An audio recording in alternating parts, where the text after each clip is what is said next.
You are standing in a doorway. The floor is warped. The wallpaper is peeling in long, slow curls. A chair sits in the middle of the room like someone just left it, and you cannot stop staring.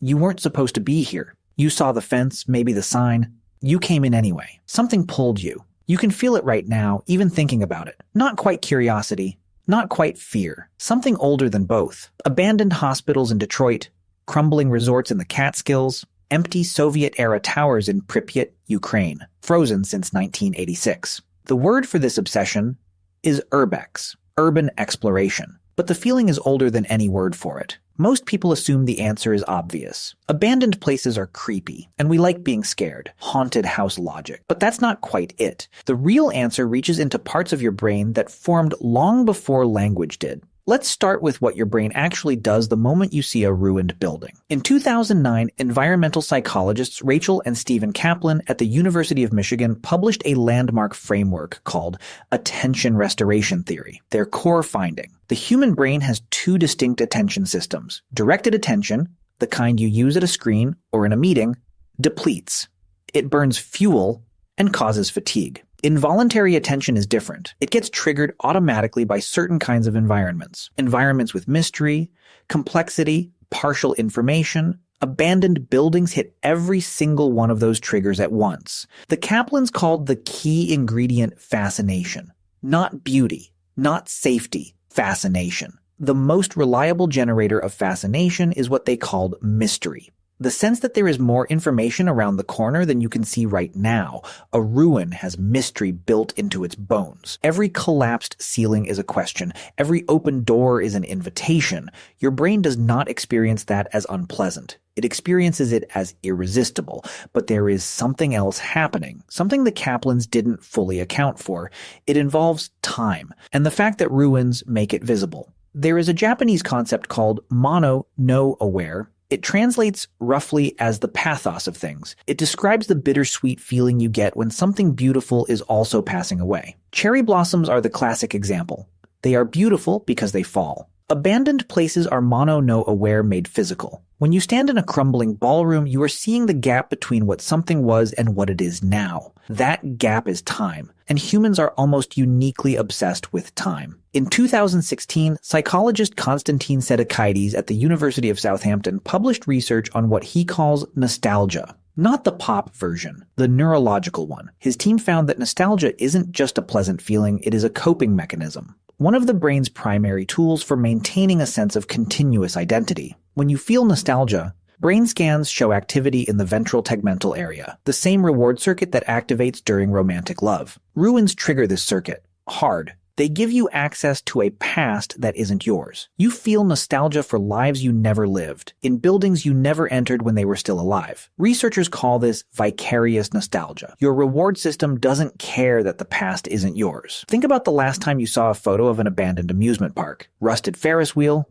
empty midway, ticket booth with a faded sign. You felt something, even if you were never there. That is your brain reaching across time for something it never actually had. Sedekaitis found that nostalgia specifically spikes when people feel lonely, anxious, or disconnected from meaning. Urbex communities exploded after 2008, during the financial crisis, when entire American cities started hollowing out in real time. Detroit alone lost 25 square miles of occupied buildings between 2000 and 2010. People didn't run from that. They walked toward it with cameras. But there is a third layer, and honestly, it is the strangest one. In 2012, psychologist Matthew Bowker at Medill College published research on the appeal of post-apocalyptic spaces. His argument: ruins give you the rare experience of being the survivor. You walk through a place where ordinary life once happened and no longer does. The building is stopped, you are still moving. That contrast activates what existential psychologists call mortality salience.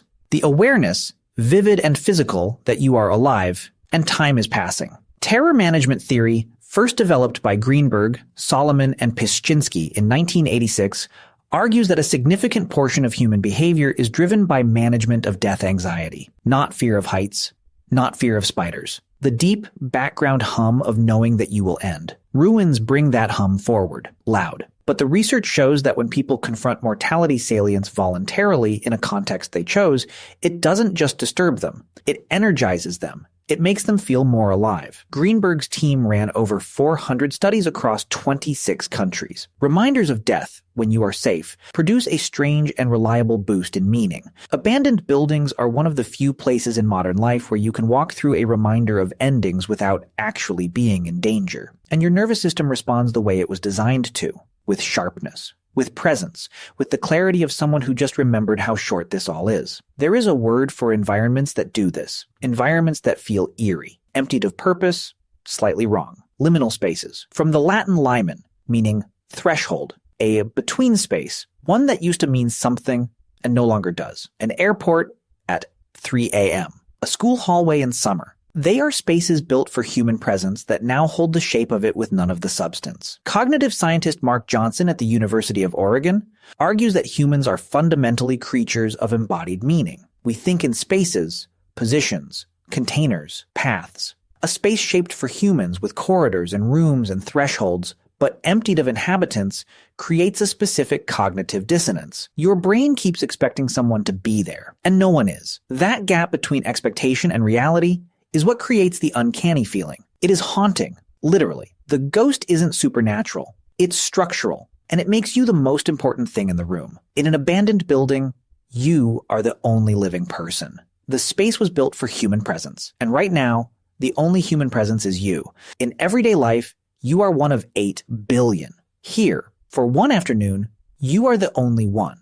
Researchers call this the protagonist effect. In unusual environments, people experience a significant increase in narrative self-focus, the sense that their life is a story worth telling. Ruins attract people who need to feel like the main character for a moment, which, if you're being honest, is all of us. Instagram has over 14 million posts tagged with urbex.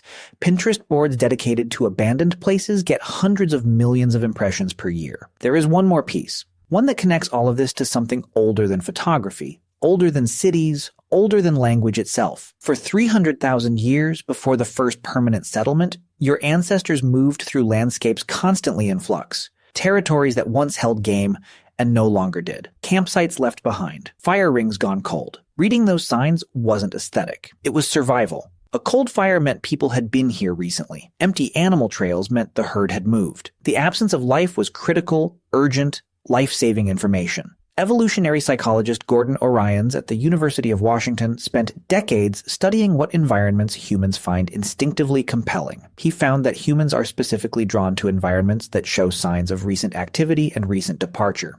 An abandoned place is exactly that. Something was here, something left. What does that mean for you? Your ancient brain asks that question automatically, before you have any conscious thought at all. The pull you feel toward ruins is not modern. It is not cultural. It is not a trend. It is 300,000 years old.